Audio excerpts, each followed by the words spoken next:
The Mazda 3 is one of Australia's best-selling cars, and the BN series Mazda 3 was produced from June 2013 to November 2018, and sold in Australia from November 2013 to April 2019. And there are plenty of examples of these cars on the used car market. And considering used car prices are going up, these cars have been one of the cars that have been very, very strong in this market. So, is this car worthy investment? Should you buy one? And which ones to look for, and which ones should you avoid? Well, when it was first launched in November 2013, there were quite a few trims for this car. There was the base Neo with base steel wheels and no navigation, and the Max with navigation alloy wheels. All of these cars had 6 curtain airbags, and the collision avoidance was an optional extra. So these cars were powered by the 2-litre Skyactiv engine, with the SP25, SP25 GT and SP25 Estina all powered by a 2.5-litre Skyactiv engine, and also the later introduced Touring powered by the 2-litre engine, and the 2.2 diesel, which would be had in a Neo or a Max. Now, these cars were the BM series of Mazda 3, which was produced from June 13 to February 2016, and cars produced from March-April 16 to November 18 were the BN series, facelifted cars with facelifted steering wheels and alloy wheels standard on the Neo, as well as the entrance of the City Safety, which was the collision avoidance system up to 30 kilometers an hour, and in 2018 that went to up to 80 kilometers an hour. All these cars had 6 curtain airbags and ESP as standard. In 2016, the diesel was dropped, and the two engines, a 2-litre and 2.5-litre Skyactiv engines, remained. So, in this range, you have 3 different engines and multiple different trims. So, what is there to look out for with these cars? Well, first thing to look for is the infotainment system. If you're looking at a 2.5-litre engine car in this SP25 GT and Estina, or a Touring with a 2-litre, or even a Max, these will have a screen in the center of the car, whereas the base Neo just has a small little panel which controls the audio system. Now, the screens can have issues, so you need to check this out. Use the controller on the center console to see if it all works, and also look for any cracks or scratches on the screen, because a new screen is anywhere between $1,500 to $2,000, depending on what work needs to be done to the car. So you need to make sure this works. Another thing to look for with this car is, of course, the electronics in the car, all the ancillary electronics. Modern cars are full of these things, and even Mazdas, which are relatively reliable, still have their issues. So if it's got electric seats, or if it's got cruise control, or city safety, or it's got all the buttons on the steering wheel, check them all. Because if anything goes wrong here, those bills can be pretty reasonable. They can go from anywhere from $500 to anywhere up to $3,000. So you need to check all the buttons or work with these cars.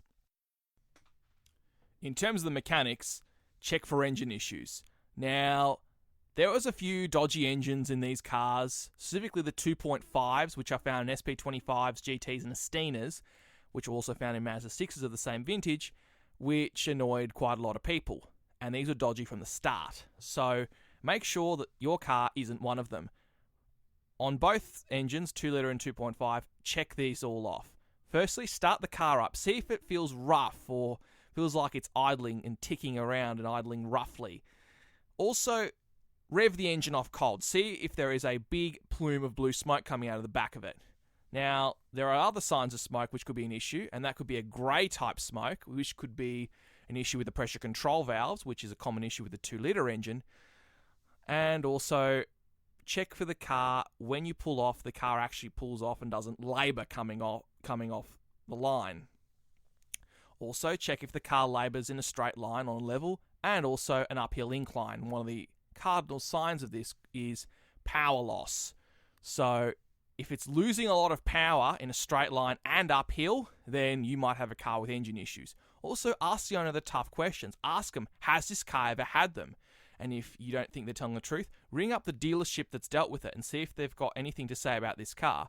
Because there were quite a few cars with dodgy engines, and Mazda weren't exactly forthcoming at the time to replace them or replace the car. They've replaced a few engines on a few cars, but some cars were just genuinely duds from the start with engine issues. And this might actually bug cars that are lower K than you think. So low mileage cars, ask these questions because the car you're looking at, if it's not being driven a lot, there might be a very good reason for that. Other things to look for are the rear suspension, the shock absorbers and the control arms. Make sure these are in good shape because even minor damage can actually distort them, as well as rough roads damaging the suspension, specifically the shock absorbers. So look underneath and see if the shocks are actually leaking anything. It could be a sign of something major. Also look at the tyres. Poor quality tyres means these cars drive a lot worse than they should be. The Mazda 3 is a particularly good car when you've got good tyres on it, but at bad tyres, it's quite rough in terms of driving dynamics, and the steering and ride isn't as good. Now, if the tyres are pitted and look like they've got any form of lips on them, that could also be a sign of suspension damage. So when you get one of these things, turn the wheel to the left or right and feel the entire tyre. Look for signs of lips, look for signs of particular signs of damage on the tyre. Look for uneven wear because this could be a sign of suspension issues. And that's something you have to consider. Also, look at the bodywork. These cars have very difficult three-quarter visibility, as I found out and as my grandma found out to her dismay. The bumpers can be damaged, and this could have other damage further in. So you need to check what the bumpers look like. Feel the gaps. If they feel like they're uneven, it's probably had a bumper replacement. And start looking around to see if there's any other damage done. Now, a bumper may not be the end of the world, but it's something you've got to consider with the car. It's better to lift it up before you buy it to make sure you've got a car that's straight rather than buy it and lift it up afterwards, and you might find there might be more to do with it.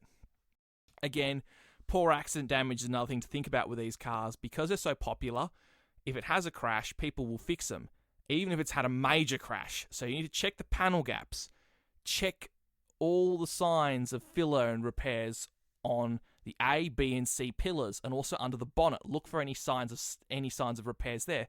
Now, the panels should all be color-coded. If there's no color coding or the paint's peeling off underneath, under the bonnet, so particularly on the front guards, and also under the bonnet, particularly where the bumper bar meets the cross member, it could be a sign the car's had a crash. Also look for overspray. So which three should you buy? Well, that depends on your budget. Base car start at about $12,000 for a 2013, 2014 manual Neo with over 150,000 kilometers. $15,000 is where you start to find the automatic starting. So again, high K, 13, 14, 15 cars, BM Series 3s, mostly Neos, but a few Maxes thrown in there. Over 100,000 Ks, automatic. And again, those cars also continually rise with the lower Ks on them. $17,000 gets you into lower K Neos, Maxes, and also SP25 automatics turn up here. SP25 start at 15 with high K cars and an automatic, and 14 for a manual. And these are cars with well over 180,000 kilometers. And at around 17 grand, you're going for the cars mid 100,000 Ks, possibly lower in a manual. But again, you're most looking at 13 to 15 cars here. So 20K is where a lot of the lower mileage Neos and Maxes end up from 2016, 17 and 18. My grandma's car was 19 and a half in 2020, at the end of 2020. And again, these cars have stayed relatively stagnant during that time. They've been in high demand. And again, these cars at that time, 2017, 2016, 2018, when they were new, there were deals to be had which sold, people bought these cars at under $20,000. So a base Neo automatic, I do remember in 2017, could be had for under 20 grand, as well as a manual, which could be had for even less as a demonstrator. So if you bought one back then and you don't need it anymore, you could sell it for whatever you paid for it, which means these cars are a very solid investment. Over 20 grand is where these things start to make no sense to me. 18s and 19 delivered cars, again, Neo Sports, Max Sport. So 18, they change it from Neo to Neo Sport, and Max to Max Sport. Those cars are particularly expensive now. And even SP25s, 2018 SP25s are in the 25 grand mark. Majority of those cars now are automatics. Manual demand really slipped off after 2016. So if you're looking for a manual, it probably is an earlier car. There's not that many manuals vis-a-vis automatics in the later 17 and 18 cars. But again, you need to consider how much you're actually spending here, because you're spending money on a car that's 4, 5 years old. Okay, some might have been registered 3 years ago, but you're paying what is almost new car money for them. And that's where it doesn't make a lot of sense to me. Where this car makes sense to me is under 15 grand for a manual Neo, 2013 to 15, or a manual Max. Under 20 grand for a 16, 17, or 18. Again, high K18s would fall under 20. And we're talking automatics under 20 grand. But again, I'd still go for the manual, because the manual, personally, I like the manual transmission more. And you save 2 grand on this car. And personally, in this end of the market, I'd be going for the 2 litre over the 2.5. 2.5 is going to be going for absolutely ridiculous money. Some dealers are jacking up the prices of 2013 cars above 20 grand, and that doesn't make any sense considering how much and how old the cars are. So I'd go for a 2 litre manual, keep it simple, base spec Neo, about 2013, 2014, and you could pick one of them up for about 15 grand with low hundreds or even below 100,000 Ks, and that to me is where this car makes the most sense. Now, you could get a later car. Again, I'd be still thinking manual. The automatics are price premiums as we're getting higher becomes even more than 2 grand. So above 17, 18, that price can become as much as $3,000 or $4,000 premium for the auto. And yes, the auto will hold its value, but when the chip shortages finally get sorted out, they're going to lose their money. I'd still go for a manual. Bottom line is, should you buy a BM or BN series Mazda 3? Well, I think you should. As long as you check the car off properly and look for all the potential issues with the car, it's a very reliable, very solid car if you find a good example, and is a car that's actually fun to drive and relatively cheap to run. But again, you need to make sure the car you're getting hasn't got any major issues with it.